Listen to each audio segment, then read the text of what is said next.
Well, it repeats that quite a few times. Oh, okay. But I did it like, what, twice or something. So, yeah. Yeah, it repeats several times. It's, I think, like, I don't know, like 4 or 5 verse and chorus thing besides the opening part. That is a pretty long. I mean, that's my version, but since we're live on this and we're doing this lesson on this song, this is Ghost Rider. Everybody probably knows the Johnny Cash version and probably knows some other versions. But originally, I can't remember what the guy's name was that originally did it. It was in, I think he did it in the key of C. I think Johnny Cash did it in the key of B.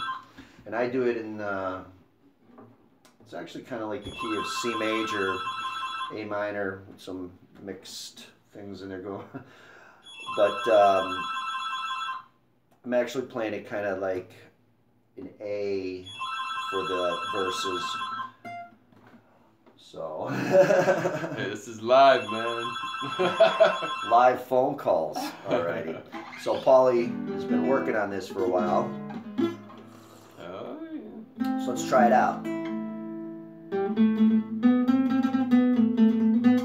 Oops.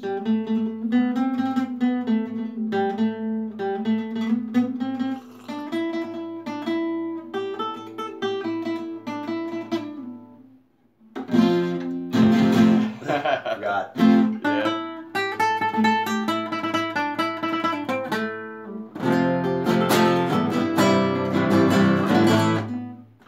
So try that.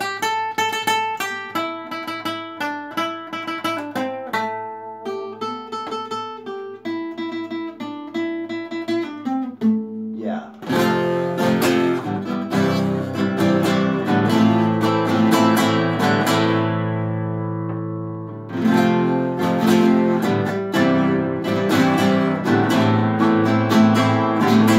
I'm playing the C major, or I'm playing the first the F major. Then the C major, but I'm playing with the C major with the G on the bass with the ring finger as opposed to just. You could do it that way too. You could just play it, or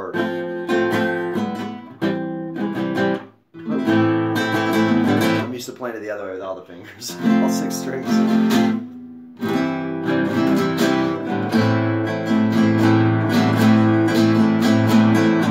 Then on the A minor.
Over that. I'm playing it slower. It's tricky. It's hard. It's a little, especially because I'm using all 6 strings. But that's from E major to A minor. So E major to A minor, then E major to C major. E major, A minor. A minor.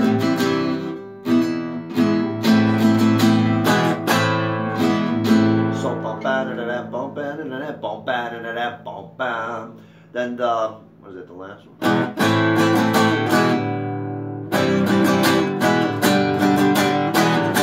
So that's E major to C major. Then G major, E major, G major. So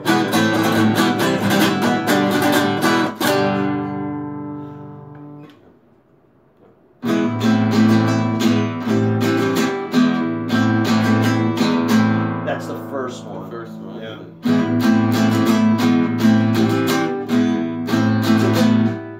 No, there it goes like this.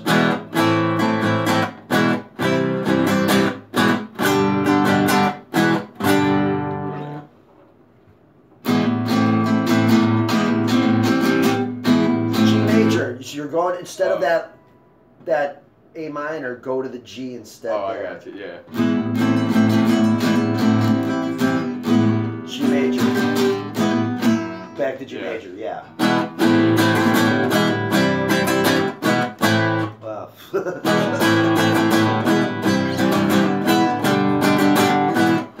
Sometimes it's harder playing things slower. It always dissected something. When you're playing it like up to speed, I actually play it faster than I recorded it, or since we've been broadcasting it, I actually played a little bit faster. Something like that. That's my version.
Fuck.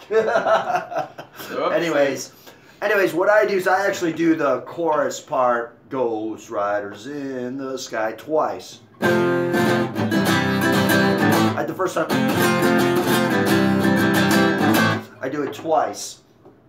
The song, the original song only does it once, but I do it twice because it's the main part, Ghost Riders in the Sky, and I used to actually have my ex-wife sing it, and she used to sing it the first time low, and then the second time I'd have her go high, soprano. So that was part of our little thing, and I'm so used to playing it that way, and I actually like it that way. And if I was to write the song, of course, it would be like that. Oh, the right way. Yeah, the right way. I'll write it the right way. Anyways, bad Jonel. Bad. But that part is a little tricky.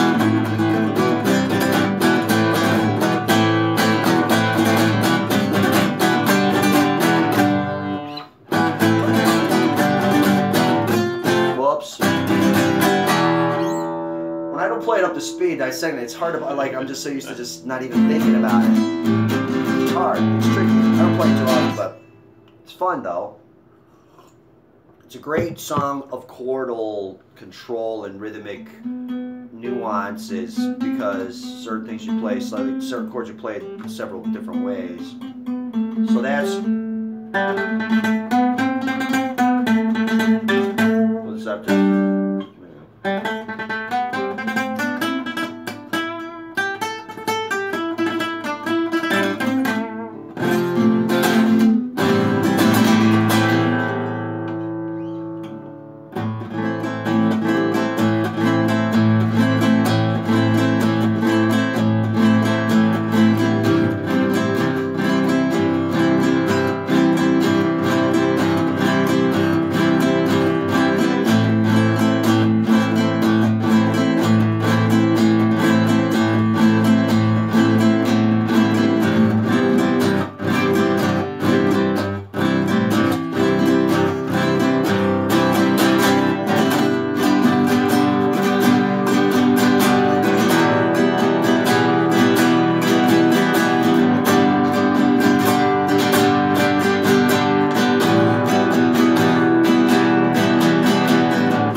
That's it at a more moderate pace, probably closer to what the original song should be played at, but I play it faster.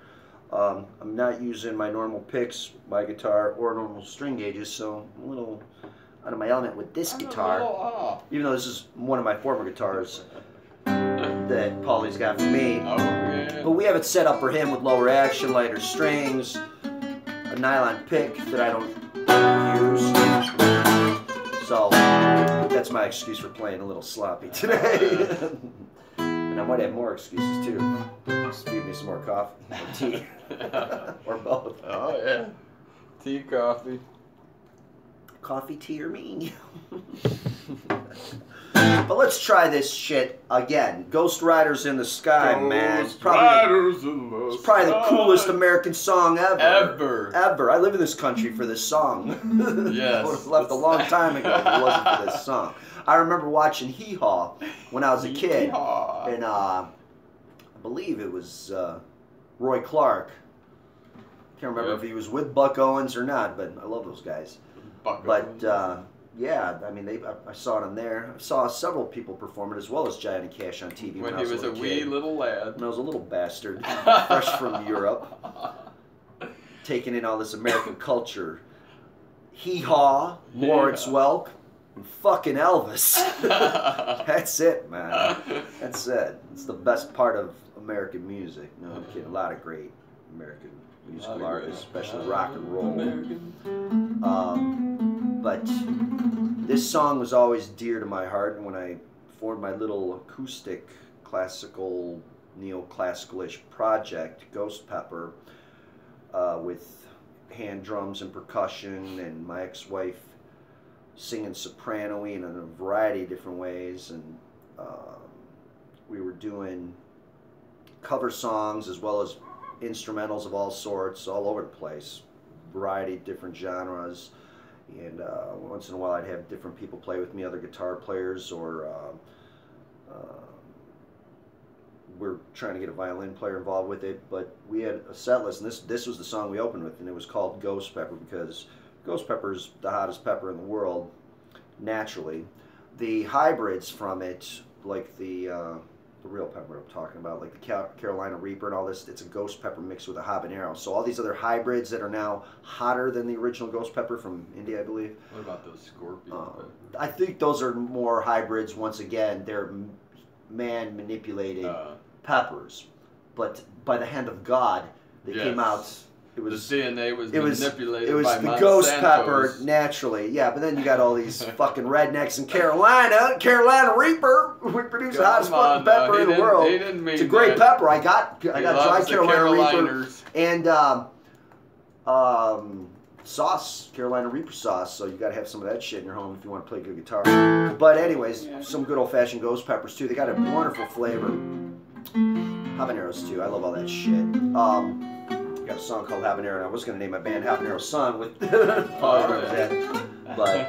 the hot sun, don't steal that, because I'm using it. But because we were called Ghost Pepper, it was only appropriate we played Ghost Rider, because it's all about fucking ghosts. Oh yeah, spooky. But the song is near and dear to my heart. Which Ghost Rider? Yeah. When I heard the story about American soldier that was being shipped back, you know, after dying in the war, I don't know if he was coming from Afghanistan or Iraq or Syria or wherever, but that story where he shipped back and nobody was, his family or mother couldn't afford or something to go where they were bringing him back at, and that biker group was, you know what I'm talking about? There's a biker group that does things. They they went there and waited for his body and escorted him across the country. Oh, really? Yeah, man. I want to record this and dedicate it to him, but put it on their Facebook. I thought that was like the coolest thing. Like his mother, like they couldn't, like, you know, they were obviously those are some great guys. Yeah. In that unfortunate young soldier, but you know, he served his country. Even though I am against these wars, but you know, it's a tricky thing. But I was really moved by how this group went to meet him there, and then honoring him by riding with him across the country. And to me, that's Ghost Rider. That's one aspect of Ghost Rider. So I'll probably do a little ditty or maybe pull it off one of these videos if I can play it right, or at least the way I want it, being half-assed perfectionist, if that makes any fucking sense. Sometimes you play things you want them to be perfect, and of course they're not. But you have to pick the most perfect, unperfect one and live with it. The closest to perfection. And live with it. I used to record things a zillion times, and I was never happy with it. Never better than the first time. But then you gotta go back to it and like be like, all right, this is all right. It's good, or you're just tired of redoing it over and over again. Human nature. Human imperfection is perfection because of the flaws and the weirdness of the moment, or the madness, or the tea, or the coffee, or the testosterone, or whatever. Steroids. Or the spiritual inspiration. Oh, yes. Or the alcohol, or the drugs. The harmonic convergence. Those different electromagnetic frequencies influencing and inspiring and emanating and interacting and hybridizing. Oh, yeah. That's the moment. Because you can never redo anything. What do you want to do? Oh, I just gotta show this 1111. 11, Some people are inspired by that. Inspired and perspiring. Yes. Let's try it again. Let's try this again together. So, if anybody wants to learn this song, this is my way of playing it. I don't think anybody else out there in the great big world, or the univerous for that matter. Ironically, the word world meant universe, but we expand things and evolve etymologically, psychologically. Yes. Things to fit our current state perception of madness. Anyways, Anyways, let's try this again. It is a mad, mad world.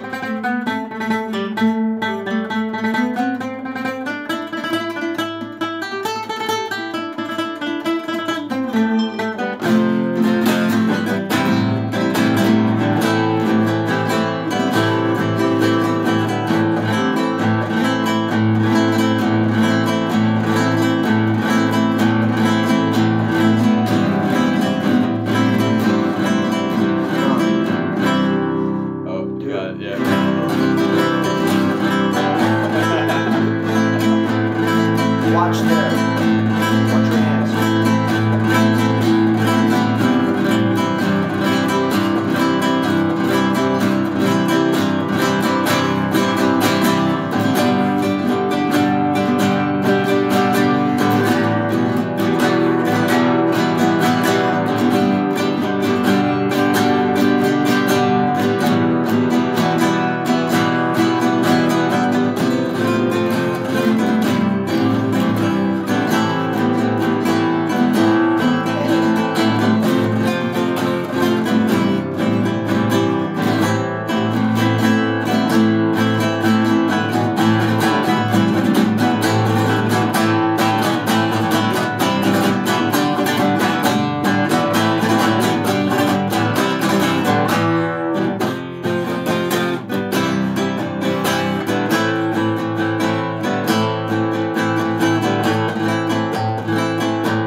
Sometimes it's hard to play guitar with really light strings. They fucking move all over the place. I use heavier strings. It's a little weird. It is. Like, they're like flip-flop. Like, just, yeah, like, because they're moving under my fingers. They're moving over here too much. It's like just all fucking crazy.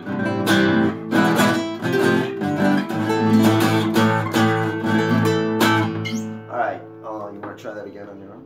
Yeah.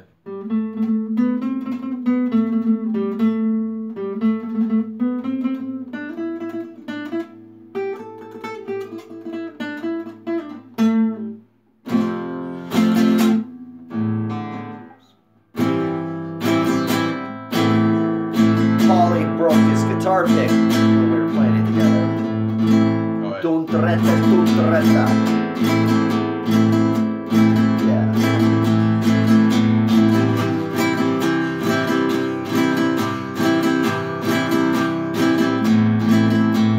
Yeah, stop for a second here. Well, originally what you can do with that is you alternate on the bass.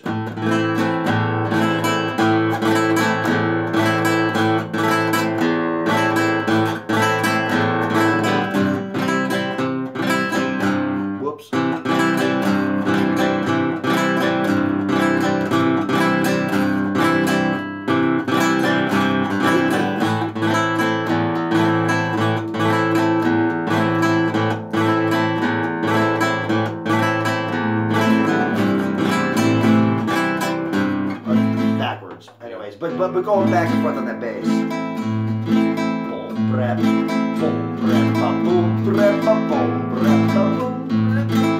Yeah. Same thing on the other. Now it's tricky right there because so you're going back like watch.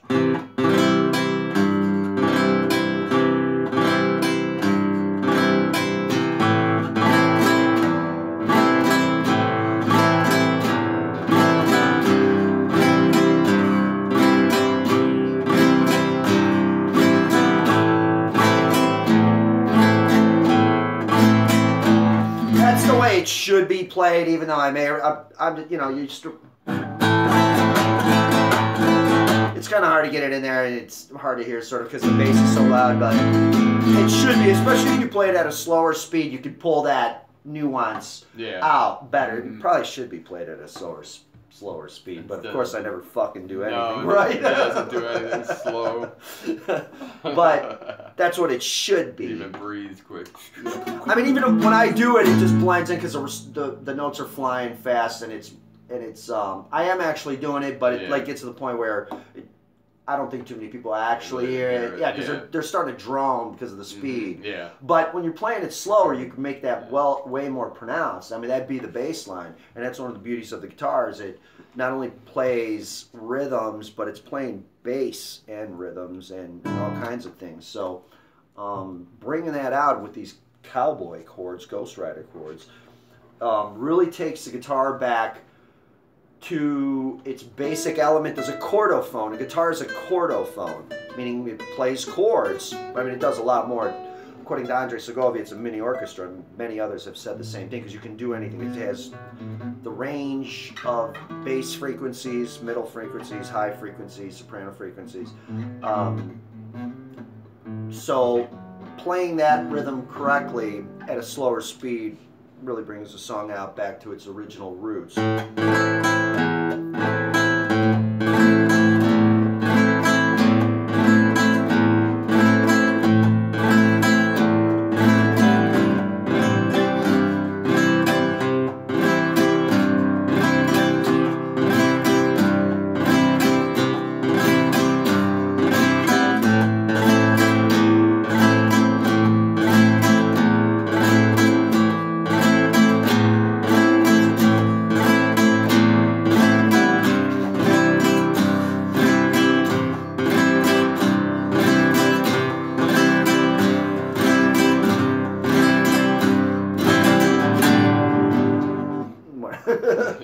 But actually, when you come down on if you really want to play it like that, you hit the 8, you start with the downstroke, and then come back again with the downstroke to arpeggiate,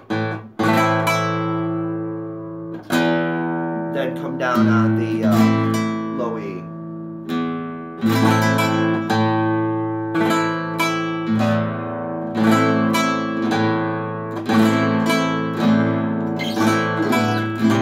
Come down on the C, downstroke, and then again with the downstroke arpeggio. Coming up on hitting that high note, high E. Then hitting that low G that you're fingering up here. Then again, we're arpeggiating it. So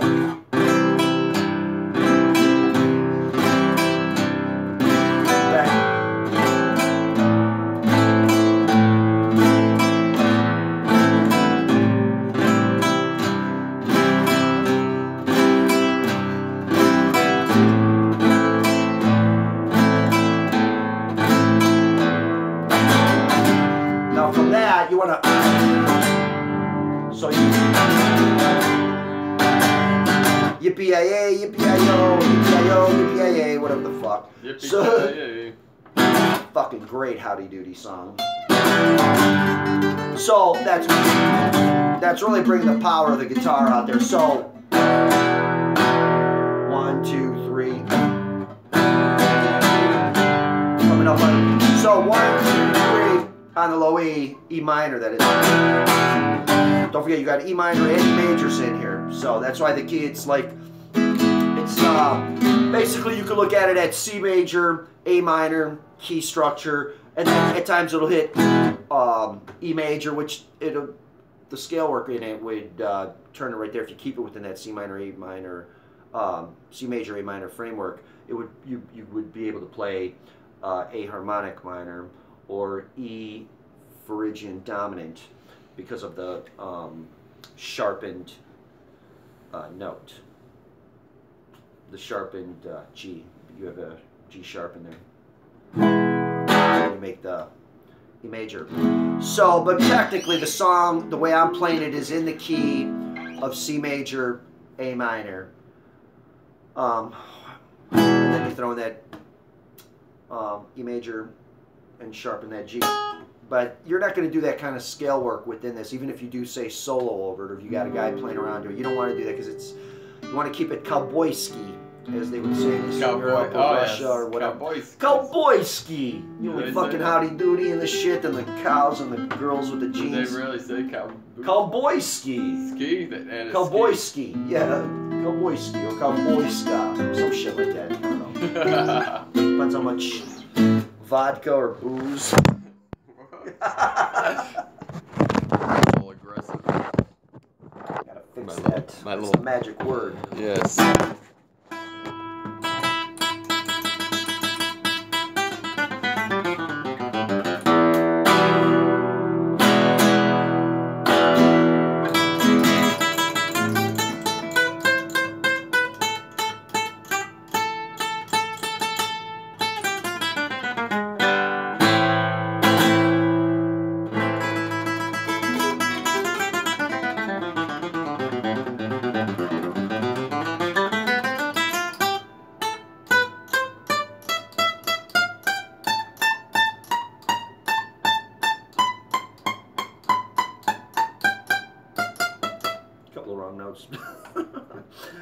I hit the A sharp there. G, it should have, because the C is off my guitar. Oh, I have 2 extra frets on my guitar, so I thought I was up on my classical. And when I'm up here, I'm used to A being around this position by where the fretboard is. But I forgot this one doesn't have those extra notes.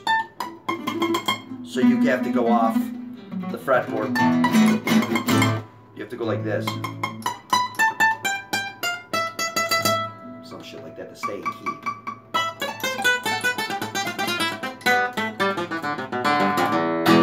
Paulie, do you have a celluloid pick? This nylon pick is just... It's just not cutting it. It's too flimsy. What about this one? Yeah. Well, yeah. More flimsy.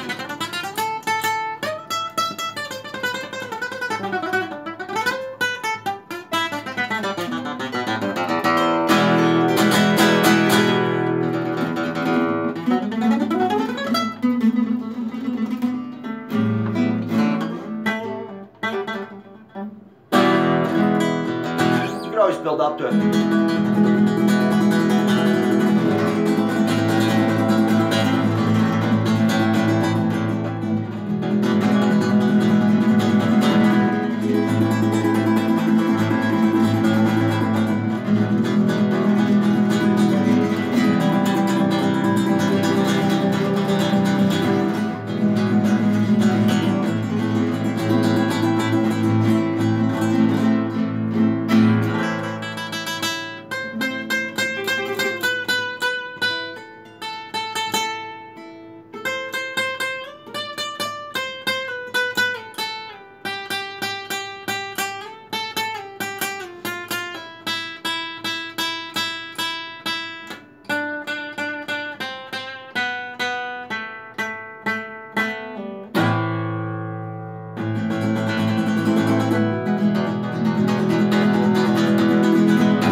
You don't play something for a long time, you make shit up.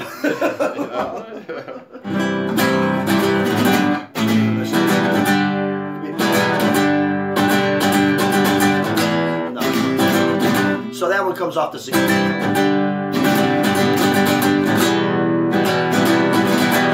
So the first time it's coming off the C to the E, then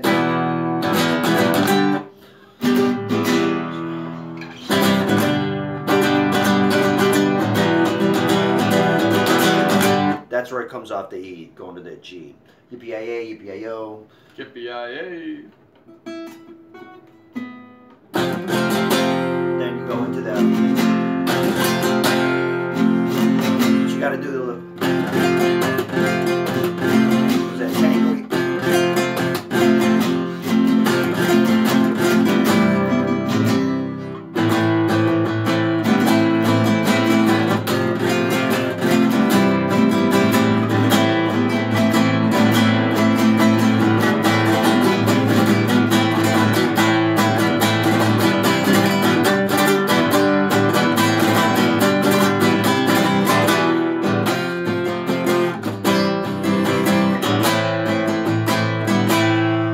Time around, what the thing is the first time, like when you start the song, but when you're coming out of the yippee-yi-yay thing,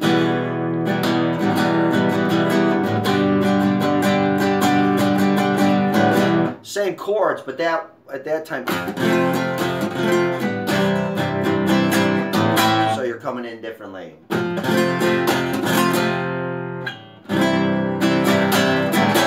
So that's the difference. So when you're coming into the song, like in the beginning, and there, but then when you're coming off the,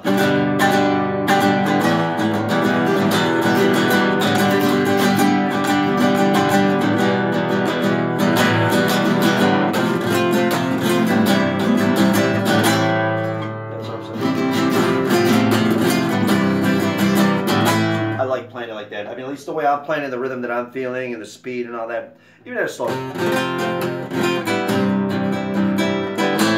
It's nice, like a flamenco flip. You know.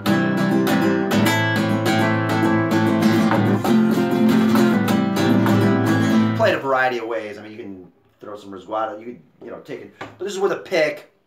Generally, a lot of people. That's where you're treading on.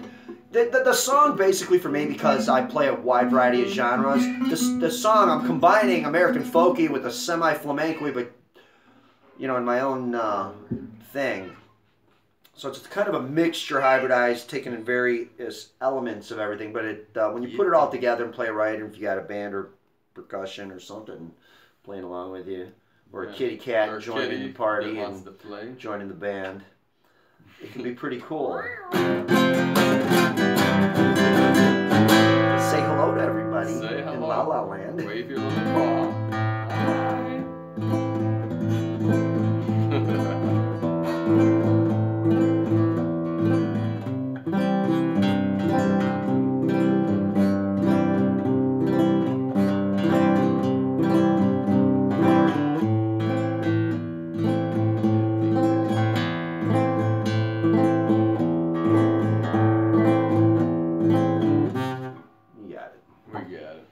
Boom.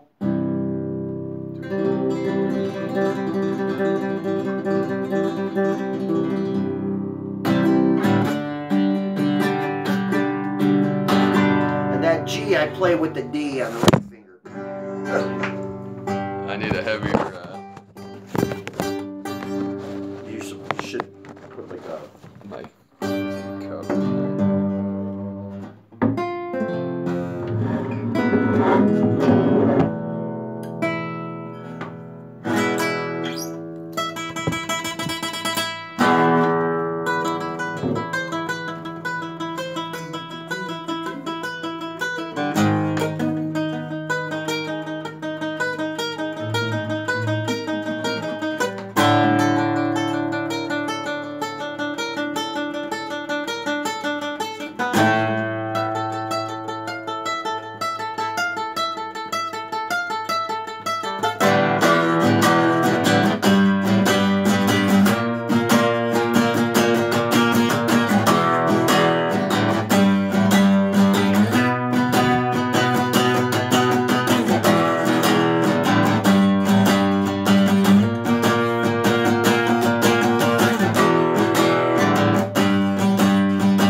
The strings are flip-flopping all over the place. I generally play with heavier gauge strings, extra hard tension.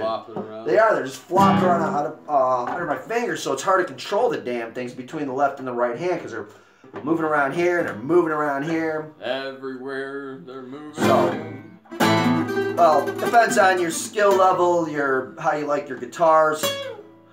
But when you're playing that hard, nylon string guitar the strings tend to be lighter than in a regular steel string acoustic. So, I mean, I prefer, like I said, the harder tension strings. You don't move around as much. I get the power out of it. With this, I have to really, strike it hard to get the volume. That's why they're moving even more. Where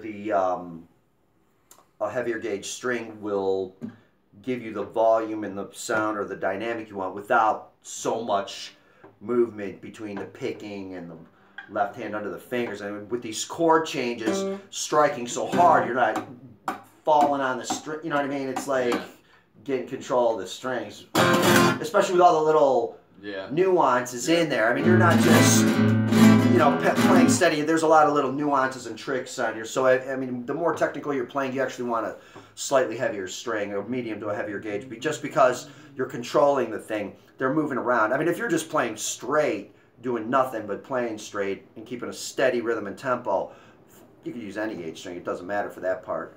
But when you're doing tricky stuff and you're changing possibly tempos, or you're changing the techniques and the little highlights and things that you're doing, you should have a heavier string. It controls it better. You'll play cleaner.